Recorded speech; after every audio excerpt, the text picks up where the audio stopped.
Sobrang init din ba sa bahay nyo lalo na tuwing tanghali at hapon? Summer na nga talaga kaya bumili na ako nitong pet cooling pool set. Napansin ko kasi na nainitan talaga yung alaga ko at gustong gusto niyang magtampisaw sa tubig.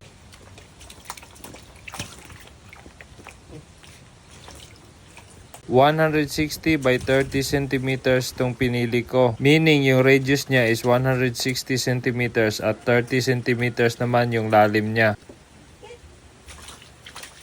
Pwede rin kayong maglagay ng chew toys or treats para maengganyo silang maligo. Nakakaawa din kasi lalo na kung double coat yung alaga nyo, sobrang init ng panahon. At one point parang na-curious pa nga yung pusa namin at gusto niya na ring maligo. PVC yung material dito kaya matibay din siya.